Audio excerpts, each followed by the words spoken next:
What's up, everyone, and welcome down to another episode of Zetro's Toxic Vault. I am your host, Steve Zetro Souza, and growing up in the Bay Area, we were very fortunate in the 80s to have a plethora of many great musicians. And as you've watched the Vault for the past couple of years, we've brought a lot of them on. It's going to continue because there's so many to pull from, and today is no different. This man next to me is a Bay Area icon in heaviness, a legend. He's played with everybody. He's got so many legendary bands that we are going to talk about through this that I can't even start to name them right here. And I'm glad to have him into the Vault today. Would you please welcome my guest today, Mr. Chris Kontos. Thank you, brother. Good to have you here. Flattered, made me blush. Good. Did I make you blush? Yeah. I don't know. Nobody's ever said that before. Amazing. But I mean, we have been friends since we were little kids. Yeah. Since we didn't have gray in the hair, remember? Right. When we used to dye it other colors. Now we have to. No, I just leave mine gray now. Fuck it. I don't even fucking care anymore. Once the facial hair went gray, black hair, you look weird. That's why I shave it off. It's time. I have shave. You keep a little soul patch, but right. It is. 2 weeks ago, I let it grow out. I didn't film, and I just kind of let it grow out. Yeah. It's white. Looking like a mountain man. Still playing very heavy music, and I'll still kick your fucking ass every day, but that I go out there. But as we get older, but great to have you in. Thank you for having me. And like I said, Chris has so many bands. I mean, you play with Boneless ones now. You played with them in the past. Attitude of Judgment, Machine Head.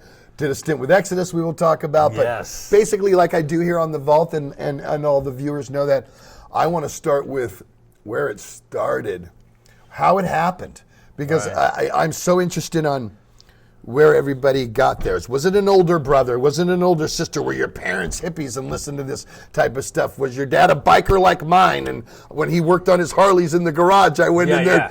That's where I heard Black Sabbath and Led Zeppelin for the first time. So how did it start for Chris? Tell everybody how it started. Well, I'm the son of Thomas Jefferson Kay and my mother, Vicki Roman. They met in the music industry. My dad was a kind of songwriter, arranger, producer, idol maker. He discovered the Shirelles. Really? Yeah. I didn't know this about you. Yeah, and see, even I'm learning. His solo records, the lineup of the band basically was Steely Dan. It really? Beck and Fagan. He worked with Becker and Fagan? At the Brill Building with Carole King. Oh, my God. So my dad was now I've got goosebumps. Yeah, he was one of those ka-chunk songwriters coming out of the Brill Building in New York. And then my mom was working for a record label. And they met, and what year are we talking, Chris? What year we're talking 1967 into 68. I was born in June 68. And a very big time for music at that time. Oh, yeah. He's working with... He did the Triumphant album with John Hammond and Dr. John. He worked with Dr. John a lot. Rick Derringer. The great old school rock and roll guys, man. Our heroes. Kinda. So I'm in the studio, 9-10 months old, in the studio on Rick Derringer's knee, and they're listening to playbacks. Do we have pictures of that? There's some photos. My mom and I lost a lot of stuff in a storage when we moved out of Concord. Because I'd love to be putting that stuff up right now. I can dig out a couple photos. Okay, that would be great. I can dig out a couple I'm going to try to get photos for you guys. And that time in New York City was insane. That's the cigar chomper era of the music industry, where it was guys that didn't know anything about it, but they were throwing a bunch of money at it and see what spins out of it. So, and heavily mob connected. The mob was real into financing albums, and I don't know, Vinny. This music we can make some money here. I don't know, Vinny. Yeah. So, I ain't getting it. Don't sound like Connie Francis to me. But right? hey, if they like it, they like it. Yeah. So it was a trip. So yeah, dude, that's the nucleus is that I was brought up in the studio. My father, was this cat, so that's where it all came from. Music was just from go. My mom was the headphones wide open on the stomach, cranking music utero. Wow. Into her stomach. Damn. And it's funny. She likes to say, I'm building a musician. And then you know some. what I didn't know so any of this. That's what's amazing about. That's great. Yeah. So that's my thing, man. And then after that, my dad split, and we continued to get his promo albums in the mail at the house. He would get a box of so for me, the new Kiss albums right, in there. Anything that's coming Alice out, Cooper's in there, and I'm going, what? These album covers are insanely cool, and my mom's taking box gags, and all this other stuff. Sure. Johnny Winter's new album, and so she's just like, so we're dealing these albums between each other, and that's how I get into. How old are you at this time? Probably. 7, 8 years Seven old. or eight. Seven or Yeah. eight. So we're talking middle 70s around right now. Yeah. Probably. Yeah. So a quintessential moment for me with my mom once we were on our own, not only sharing the music, but also she was taking me to shows really early, at a very early age, right? So I went to Winterland. Wow. I went, I saw Who, Grateful Dead, 76 at Winterland. But at 10 years old or 9 years old? 7 and 8, yeah, 7, 8 years old. So I'm 8 years old at Day on the Green with Led Zeppelin. And that day, so Zeppelin made me crazy when I was a little kid. My mom too. said, They were my in the favorites. onesie, that high voice, the drumming, I would the just, lead guitar, on my tippy toes, my mom said, just from go. So the whole thing kind of goes into, I've got to see John Bonham play. I was super into Page, his whole persona. And my stepfather was really cool at getting to the optimum spot at a concert. He was a little guy. He had me in tow. So it was either him wiggling or him with me in front going, got a little kid here. I got a little kid here. And, Hot. And we'd get right to the front row. But I said, I want to see Zeppelin come on stage. So we went all the way around the Coliseum to remember where it used to have the ivy, ice. Yeah, that was the bleachers, dude. We're A's fans, Right? Yeah, exactly. It's where the mountain is, right? So we go to the edge, and they have the little on-ramp here, and they come walking up the stage. First Peter Grant, a couple roadies, and then Page and John Bonham.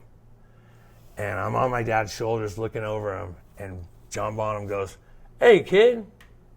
And they just walk. No way. Right? So my wife, Gwen, is on the internet. This is Facebook time, 2010 maybe. She goes to the Day on the Green Facebook page, and she's going through pictures, and she sees that picture that someone took cross stage, and it's John Bonham pointing right at me. I want that. I'll hook you up with a photo. Good. We're going to show our viewers that they'll It's love this. crazy. It's absolutely crazy. She found this, and I was like, "Yep, that's me." My mom's like, "Yep, that's them right there, John." Damn. And Because I so know recently my life was changed at that moment. Recently you could watch AC/DC live at Day on the Green, Yeah. the whole concert. Yeah. And I was like, because I'm like, I think that's me right down there because Right. I was in the mix, man. And then, Yeah. and when Bon and Angus came down, and they were, remember he used to put him on his shoulders and walk Yeah, around? yeah. I was standing this close to you at one time, and I was like, no way. I'm is right happening. It's the greatest thing ever. That's just Yeah. awesome. Led Zeppelin, John Bonham. Hey, what's up, kid? Are you kidding me? Yeah, it was, and then after that, watching his performance, I mean, after that day, I knew for a fact that I was going to do that like a pirate. So you wanted, All that's in. what you, Oh, yeah, because all of that in. was. And not only that, do the entertainment thing, because I've always said there's, a difference between a musician and an entertainer. You know what I mean? And there's entertainers and there's musicians. And I just knew that I wanted to do that, play concerts, deliver fucking music, like that. Right. I just knew right then. And then it was need a drum set, play with people. Now, did you keep in touch with your father even though he did leave? Did you still keep Yeah, in I touch? didn't see him again until I was like 10. Uh-huh.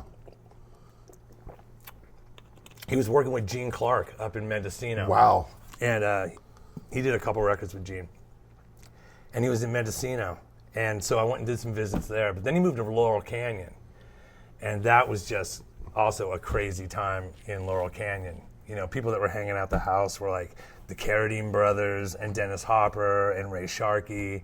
And then a cast of just come-alongs, How cool. Cocaine Prevail Of course. kind of vibe. That was the era though, right? Yeah. And not that we were, there wasn't anything weird about being a kid in that environment because people did bring their kids in tow and we would be up the hill or in the pool or whatever, and not really any exposure to anything creepy at all. But just that lifestyle and then eavesdropping on conversations that went through the night as a kid, that was a big one for me.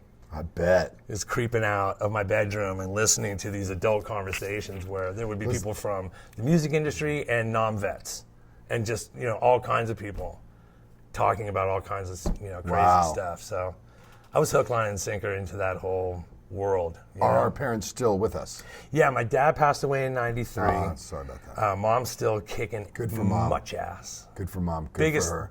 Biggest person in my life. Great. Best friends.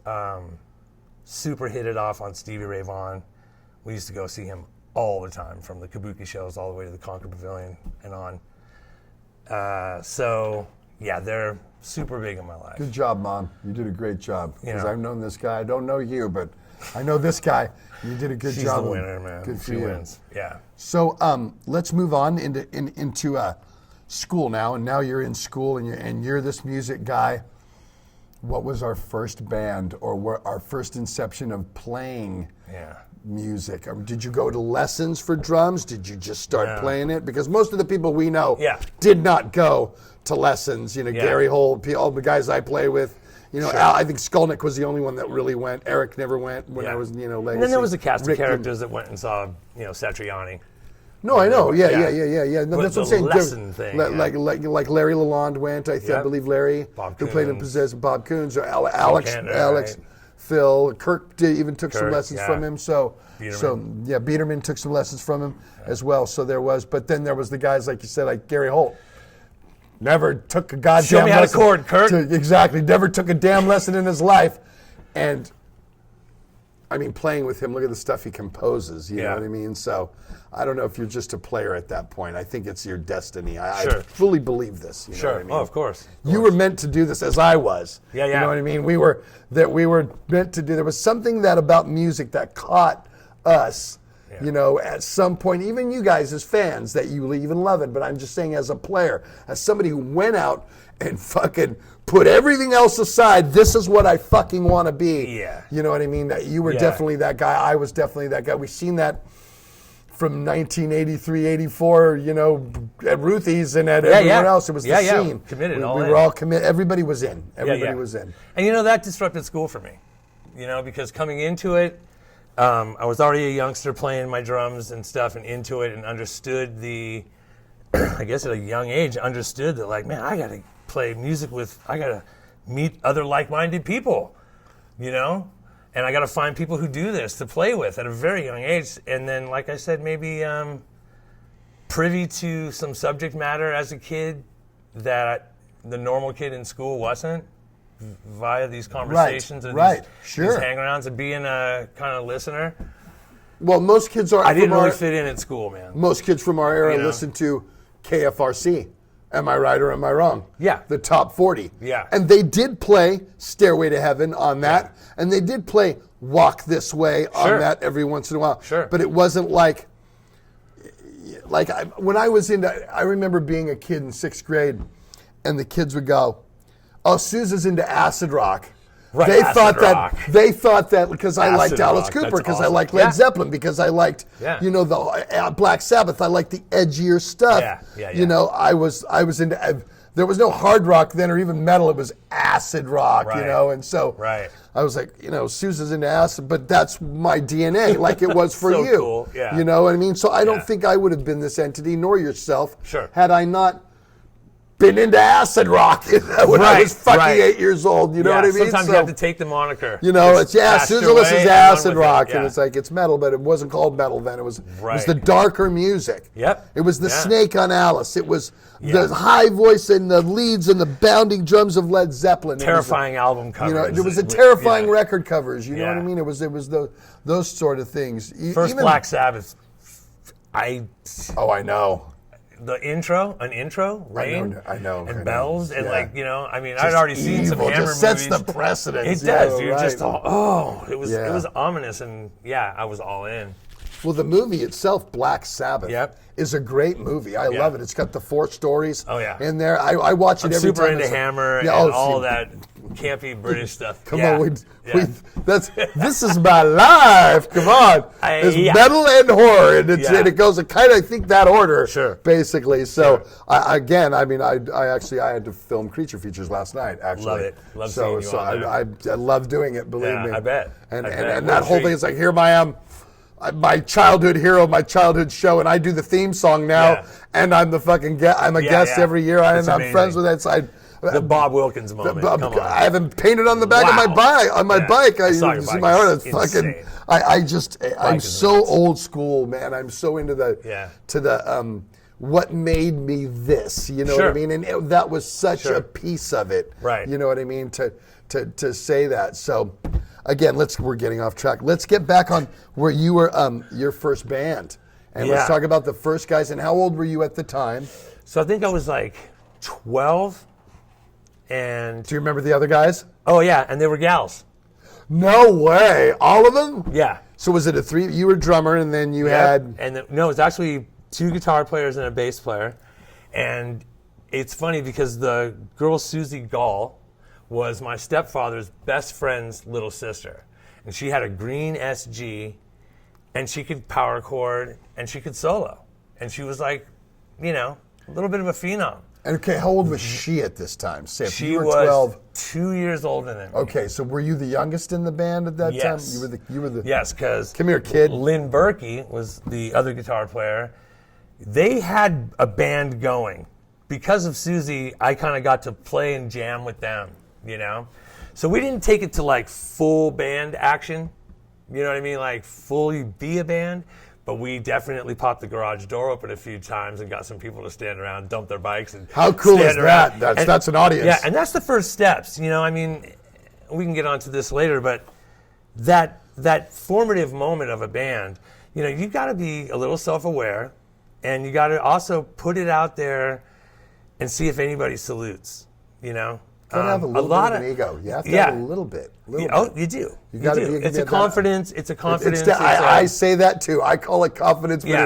in But reality, you have to it's have a an little ego bit to of an put ego. yourself Yes, up it on is. stage Exactly. and be eviscerated by potential Sure. consumer. Sure. Oh, right? that's the truth. So it takes That's balls the and truth. ego, right? I could A pull lot of up. We courage could go on the sometimes. internet now. Pull up. Let people who talk shit about Steve Zetro Sousa. Yeah. 20 pages of. Yeah. I can pull it Yeah. up. So you Yeah. have to be. People don't like that, man. People are cool and stuff, and then all of a sudden they read one bad thing about them. Who's this fucking person? And they get all. You can't take it personal. You really Yeah. can't. You No. know what I mean? I laugh it off now. Oh yeah, you have to. How long have I been doing this? And yeah, you're right. Yeah, okay. Yeah, you're right. Yeah, yeah. Come on. Sometimes, you know, if you really care about it, you might not want to read your reviews because you know what I mean. You're just I've told everybody when I started the band with the boys. Yeah. Because that was the first time, not first time, but I remember after Heroes of Origin came out and Right. everybody loved it. Yeah. But, you know, not everybody loves everything. Right. And there was a couple there that were like, Cody and Nick were like, what's this fucking guy talking about? It's like, son, let me tell you something. You know how Yeah. you read the 90% good Yeah. and you love it? You got to read the 10% bad or the 90% bad and love it just as well. Yeah, there's something to reap there too. Exactly. And, know, and I'm completely. the biggest person that you're going to learn from it, and it's someone's opinion. And if Yeah. you're happy with what you're doing and you're content, I mean, my 11th album with Exodus is coming out. Double Death Patrol, Tenant, Hatred. I Yeah. can go down the...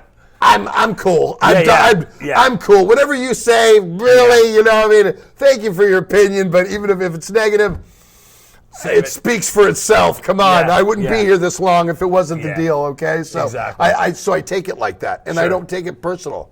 You know what I mean? And I'm cool with that. And it's like you have to be. People will say, well, I like Paul's era better or Rob's era better. I'm great with that. Cool. I like both of their eras, to be honest with you. So I don't have a problem with that. Yeah, I do that with AC/DC, and if it's pulled off well, next singer. Exactly. It's just a progression in what happens. So talk about the first gig now. Now you're in with okay. three The girls? first. Let me get my water. You got me all baked. It's okay. You got me all Who's baked. been getting baked? Wait, me? Come on. Did I get you baked? No, I got baked. Yeah, I get you. That's all right.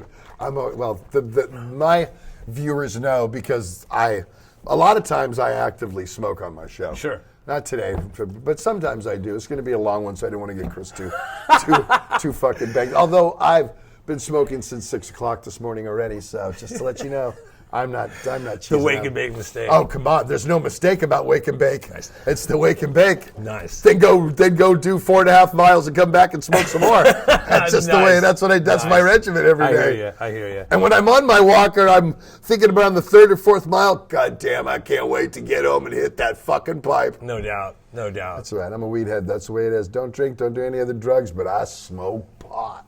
Here. Yeah. Continue, my friend. Okay.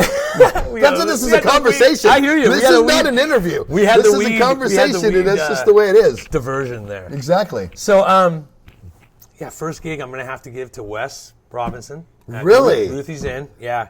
I mean, I played a squat out in San Francisco. That counts. Yeah, it does count. But I don't really consider it my first gig, really. No.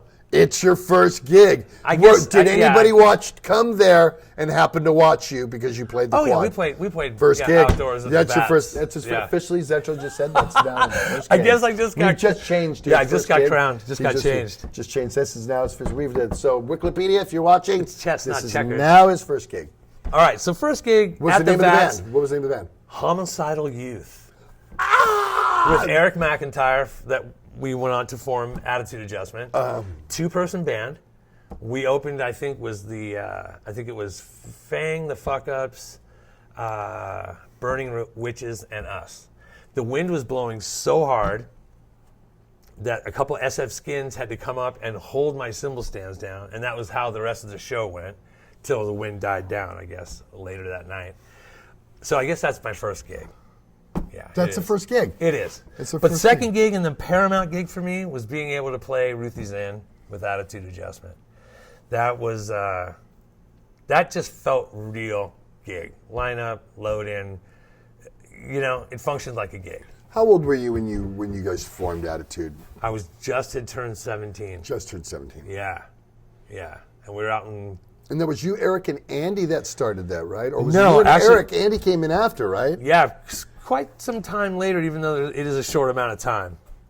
Myself, Rick Straw, and that name in ever. Rick the Dick, Andy's sidekick. I went to school with the Dick, Andy's sidekick. I went to school.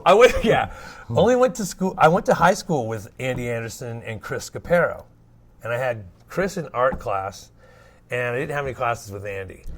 So I thought Andy was the biggest Exodus fan. I thought that was his job. Oh, yeah. But I thought that was his job. That's how I became an Exodus fan. Right. I mean, Andy was like when I first started coming to the scene from Dublin, I remember seeing him. I'm like, who's that guy? What's his story? And it's like, oh, that's Andy.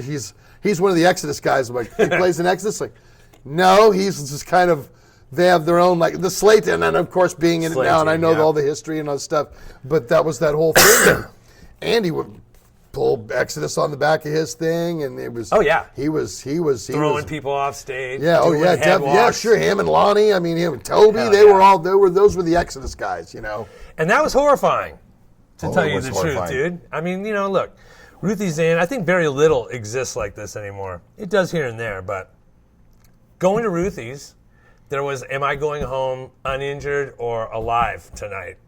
Some energy. I mean, because it was fucking a proving ground for fans and bands You know what I mean? And it was crazy, It's where unbridled. people went to learn how to mosh pit or get in the pit. How to do everything, dude. Could not even call it mosh. I mean, there would be guys that would come that never seen that before. Because again, I grew up out in the suburbs where you only read about that in the newspaper. Yep. So when we came out and saw it for real, it's like, I remember talking to people that would get in it for the first time and they would be like, I got in the fucking mosh pit tonight. It was fucking so cool. Points. I mean, it was like, Badge. Total badge. Yeah, you it's a survived fucking badge. I remember being around Toby Rage, and some guy comes up to him, nose looks fucked up, lip is bruised, there's a little tiny bit of the eye going, black eye going, and he comes up to Toby, and Toby's like, oh shit, and he's got some little just fire plug with him. And he goes, are you Toby? And he goes, and Toby's all, yeah, with the shoulders flip, he's like, yeah, what?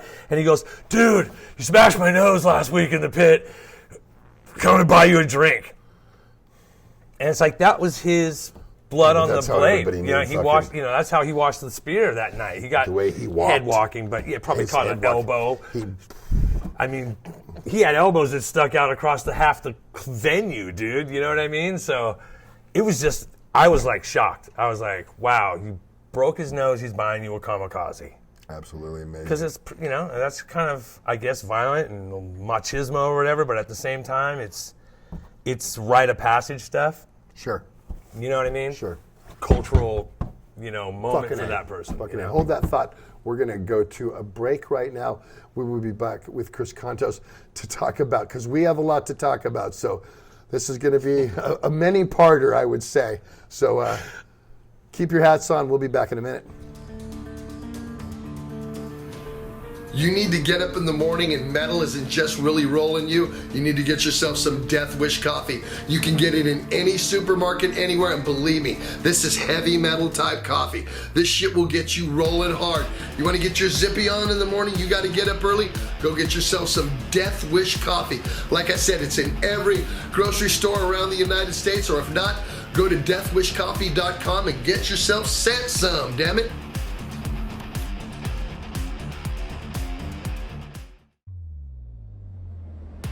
What's up, everybody? Zetro here, and I like hot sauce. If you're a metal guy, you're burrito guy, because I know all the Exodus guys love to eat Mexican food and love to eat hot food. Well, I have an amazing sponsor for our show, Hella Hot Sauce. They make all different kinds of flavors that actually a lot of their flavors sponsor different musicians or DJs or have different themes to them. You can go to hellahotsauce.com. They got mild stuff, they got medium stuff, but they got really good hot stuff. It's good, burn your tongue right off your fucking mouth stuff. So go to hellahotsauce.com and get some hot sauce today.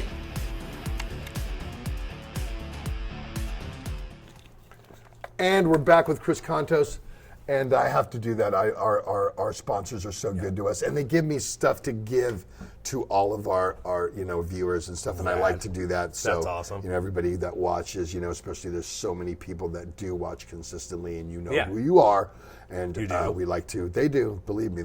I got viewers that are chime in every week. They watch every episode, and I love it. I commented today. We try to kick them down with all the stuff that we're getting done. So let's get back to Ruthie's. Because you're a good person to talk with Ruthie's with. Now, I've had many people come in the vault, but I have to tell you something. When you go in and go, Zetro, Ruthie's in, I close my eyes. Every time, regardless if you're sitting over there or not, your face pops up. Toby Rage's face pops up. Lonnie Hunolt pops up. Sure.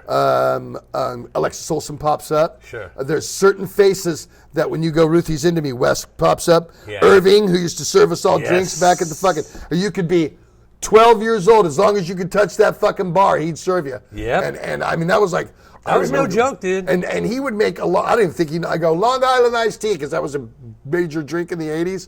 He'd go like this. Here you go, brother. And it was, I don't even know if it was a Long Island iced tea, but after about 2 of those, you'd be damaged. And it was out in the corner, and it was a square bar. and it was kind of so when you walked through the front door, it was just to the right, Yeah. and it kind of went back, and then there was the seating where they were up, so you could look elevated, yeah. elevated seating, and then the floor, and then the stage. It was a dance call for Ruthie. I mean, like It was a blues club, It was man. a blues club, right? You know, so, I mean, but it worked out good for us. hell yeah! I mean, you and got to boy- give it up to them. Big Daddy running the door with Yeah, the sure. bullhorn. Yeah. You know, you ain't got to go home, but you got to get the fuck out of Oh, I here. love that. You know, that whole thing. The whole big old party across the big old parking lot across. I met my wife of 36 years there, man, across the street. I had some relations in that parking lot in the back of a car. No doubt. Couple relations. Some relations. I Some love relations. it. I love it. What all There, sleep it was there was so much shit. I mean, we were in the cars going Everything happened there, dude. and doing. It was on. Totally on. It was so on. Totally on. And it was a part. It's hard to explain to people what it was like. You know, if you were in Oakland in 2019 and you went to the Violent shows at the Metro, Yeah. that was probably the closest I've seen to something that had the essence or presence of Ruthie's Inn since the days of Ruthie's Inn. So if you Sure. got to go, that was close. But man, it was just something about it, man. We were There all was. a clique. It was There like a was. 900-person clique. Yeah, yeah. Everybody knew each other. Every band knew each other. We all knew and we all supported each other. Yeah. And it was just, wow. It was an Wow. amazing time. You know, and the thing is, I went to punk shows and metal shows there. So did right? I. So crossover happens for me instantly, and because of the way the band worked, right? We had Rick Strahl, Eric Smith, Kevin Reed from San Leandro area, total into punk, fucking hardcore punk, and myself, who was into all music. That band was already crossover going in, like it or not. Insane spectrum of, you know, musical tastes and influences, and how to pull from Genesis to play Attitude Adjustment, how to pull from Kiss, you know, to make it happen. You know, what I feel the very first crossover band is Iron Maiden. If you listen to those, especially the first album, it's got tons of metal and metal approach to it. But at the same time, it has tons of British oi music in there. You know, the whole... I think the first two albums do. Oh, First two records, I will definitely. fight somebody over it. Yeah, It is the definitely. first crossover. There's so much I don't- Sham 69 and, you know, Cockspear and just like so much stuff that's in there that's why they were approached by punk labels. Yeah. I mean, it's in their documentaries. No, it's because You know, I think a Dye lot. your hair purple, cut your hair, and, you know, and Diano is a straight up punk rocker. Yeah. Straight up. I mean, he sounds, you know, I mean, He didn't sing like any other of the other singers. It No. was very raw, you know what I Yeah, mean? totally. They had to. I think they had to really caress his voice to make him sound more Yeah. rock metal. Like, Oh, big you know, time. because Big he time. And they wasn't go a into great- what they go into, and I'm still a Right. huge fan. Oh God, to this day. Exactly. Eddie's tattooed right there. Yeah, see. Come on. It's yeah, Come on. It's, I it's know. undeniable. I know. But that's what I think the real first crossover band was, you know. Doom, doom, doom, doom, doom, ba-doom, ba-doom, doom, boom, doom, doom, doom, ba-doom, ba-doom, da-da-da-da-da-da-da. That's, come on, that's punk rock. Yeah, That's that smart pop and Definitely bass. pulling from it. Definitely. Oh yeah, pulling yeah, from it. yeah. Whether I don't know if they whether did it in was later organic, years, but it was probably purely organic. Yeah, it sure had to be. You know, I believe that, but Because it was so big happened. in England at that time. exactly, it's You're just talking about the new it's there. first Maiden records, 1980. So they were formed in 75. I mean, the Pistols were 77. So Yeah. there had to be some type of, Yeah. you know, UK Subs, you know, all those kind of bands, you Yep, know. yep, All the totally. early oi bands from and from Motorhead kicking it in a different direction with Yeah, the rock sure. and roll thing going with the almost sensible punk rock and roll going on. That's why so many people went all in with Motorhead. Yeah, sure. You know, so yeah, that moment for me at Ruthie's, like first time I saw like a full bore metal show, I was probably one of maybe 5 or 6 punk rockers in the show, which was Slayer, Exodus, Possessed, Vermin at Ruthie's. I have that flyer. Yeah. Was it done like with a spider web, I think? And Yes. It's like, yeah. I have a that blue flyer. one. And that show, dude, it was a trip because I was already fully aware of, slam dancing and circle pitting and stage diving and stuff, and it was still lay on your buddy and fist bang mania. It was just hair carpet going. Remember when we used to bang like this? Oh yeah. We just stood in one spot and bang. And I remember girls would hold hands together and bang like this, No doubt. And it was a trip. It was really furious. It wasn't like as on the fourth. No, it wasn't on the it wasn't on the 16s. down. It was like I remember this girl, like one of my first shows at like Ruthie's, or I think it was Berkeley Keystone. I went in, I was checking out, I was looking at the crowd. I'm talking probably 82, maybe late 81, and the band starts playing, and she doesn't like say anything to me. She just grabs my hand and just puts her head down, just starts going. And I'm looking at her like, and then I just started doing it with her. You know what I mean? It's just like we're now banging together. So It was awesome. like That it was man. like this whole like mentality, I guess, that really went on. And it was just one of those things that we were like, wow, we didn't even know how special it was, Chris. No, I tell people all the time. I thought that every metropolitan area had a scene like that. So you guys don't have 13 thrash bands deep here? Where's your Ruthie's in at? You know what I mean? Like, yeah. What? Oh, we don't have a club like that. Right? You don't know it's happening when it's happening. But because we're not international yet. We're not even traveling But you yet. still get those questions. What was it like? Yeah. Oh, I know. And it's like, you know what it was like? It was stone vengeance, corrupted morals. Just a slew of bands cutting their teeth. Yes, right. On a exactly. Thursday night. I think people have this perception of Ruthie's Inn that it was butts to nuts, rammed every gig. No. 7 nights a week. There was Sunday afternoon shows where there would be 150, 120, you know what I mean? Less than that. He was giving up Tuesdays, Thursdays to bands. Right, that's right. Just to get them in, to let them do their thing. Now, whether you're standing just a couple of two bros and someone does a stage dive to you at that show, someone's going off the stage, it was the smaller shows that were more chaotic because there was less people involved, and it was like, some bands were getting spit on. Yes. Some bands were being told they suck. Get the fuck out of here. Yes. Is that like all peachy keen nowadays, and that people want to be fair and all that stuff? But people were afraid to play with Exodus because that's what you would get. They didn't give the people that this was even before I was in Exodus. Oh yeah. They didn't give a fuck. Whoever opened the show, it's like, get them out of here, Exodus. That's what they wanted to hear. As soon as Bailoff came out, that place went into a fucking frenzy. I mean, the mentality was just like we were talking about. Yeah, well, that goes all the way till when Machine Head gets on tour with Slayer, and we brought that fear of the Stone and Ruthie's Inn to that tour. I'm not going to buy for a second that everybody didn't hear in their mind, wow, I'm opening for Slayer. Kill. I know. That's, you know what I mean? Because that was instilled in us from Ruthie's, where people were getting fucking told to kick rocks. You're done. I mean, basically, and that upped your game too. We were all constantly raising our bar. Sacrilege BC and Attitude Adjustment got to play with so many bands on the punk side and the metal side as that was converging. I mean, River Theater. Oh yeah. Loved you it. guys gave us our shot to come up there to River Theater as a little crossover band. That's, once we had Andy and everything and we were in that whole flex. That show, you guys did so much for crossover by putting us on that bill. Which we got to give Alexis Olsen the credit for up that. Up in Guerneville. Because, I remember River Theater. Yeah. What was the girl's name who ran that? Cat.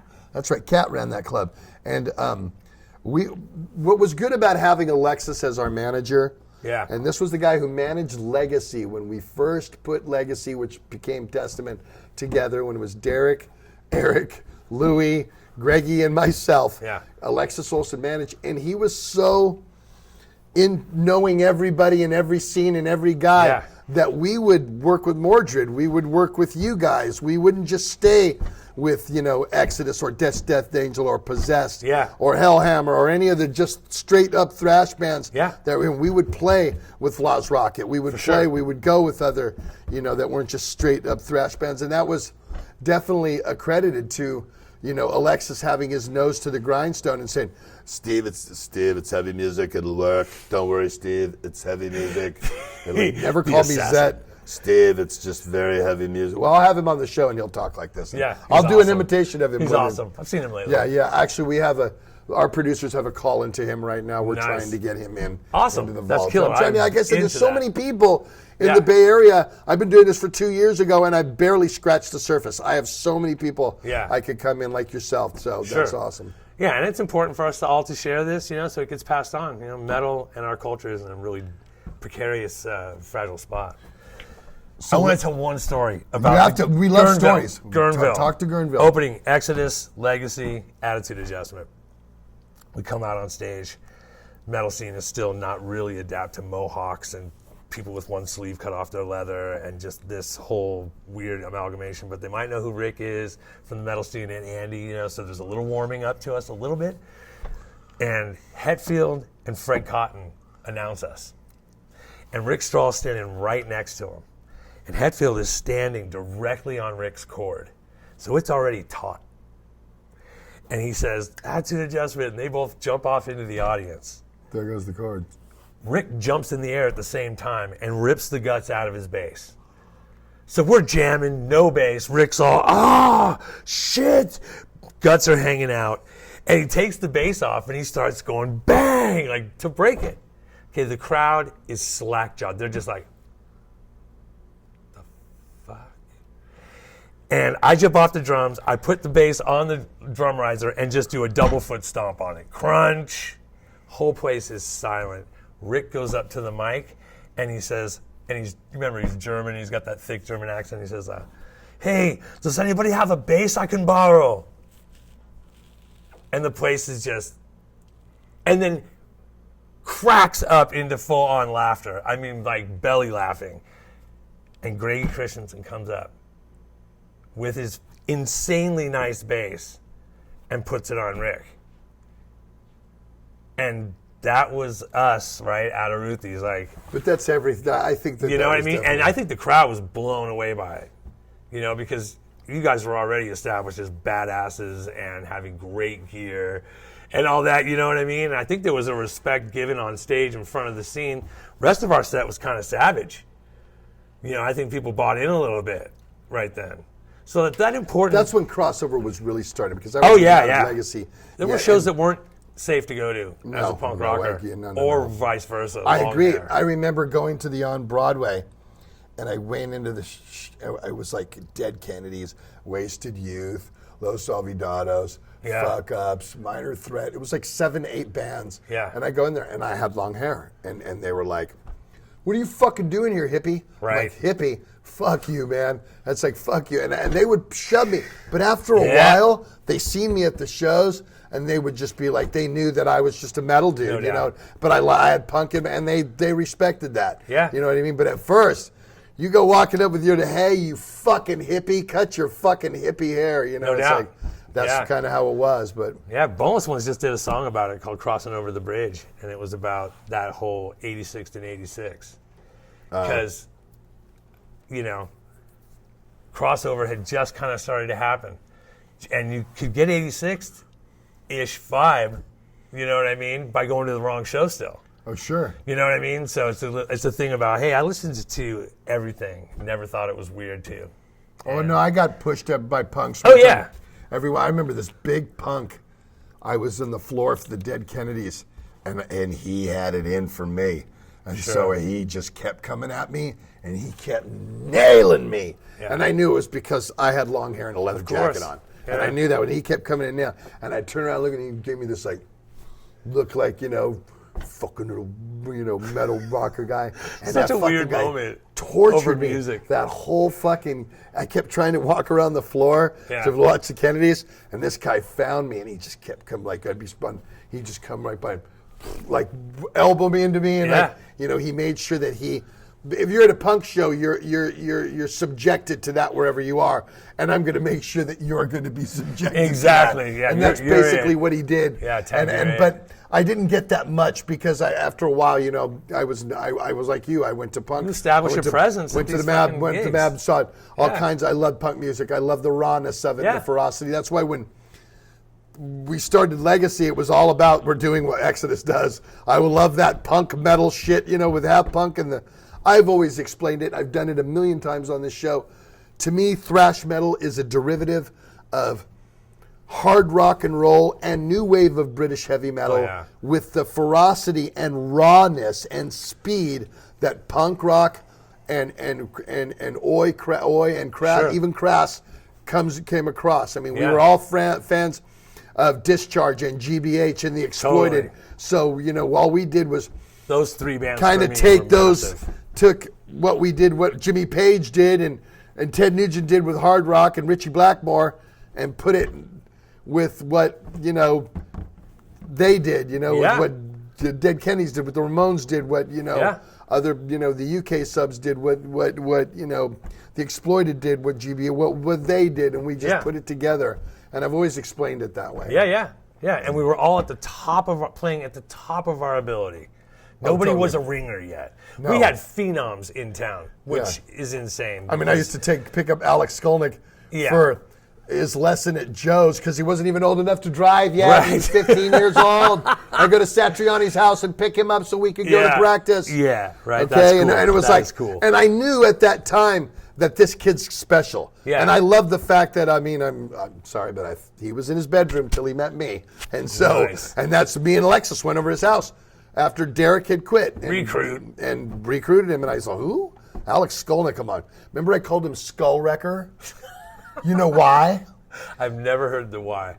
Because the year that we hired him, the movie Revenge of the Nerds came out. Okay. And the main character, which was, I think, played by Robert Carradine, his name was Louis Skolnick. And Skolnick to me was the ultimate nerd name, and I'm sorry it's not, but to me, so I'm like, that's right. You cannot be Alex Skolnick. You have to be Alex Skullwrecker. So if you hear old I would, right before he does, Alex Skullwrecker, you'd hear me yell it out, and that's where Skullwrecker came from, because I remember judging, you can't be Alex Skolnick. You'll be Revenge of the Nerds, and I can't have that right now. Never put that together. Yeah, so that's why I called him Alex Skullwrecker. That is classic. So that is the classic story for shit, man. We're going to take another break, and then we're going to come right back with Chris. We're going to talk about Machine Head when we get back. Right when we come back on Zetro's Toxic Vault. Song's called Dope Fiend.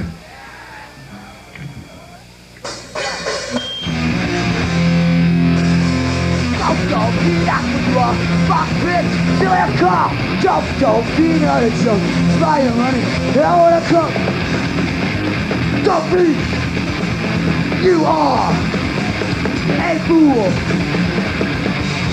Pencil doesn't cut it. Don't be that with your fuck bitch, still have car. Don't be what a joke. Spy your money, I wanna come. No, bitch! You are a fool!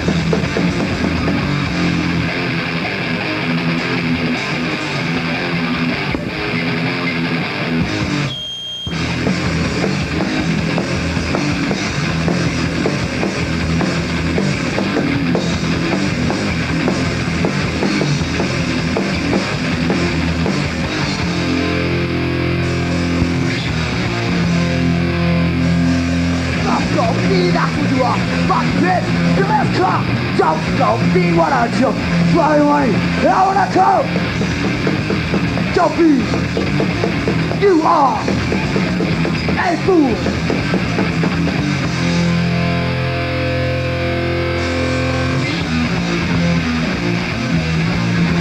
Dead serious.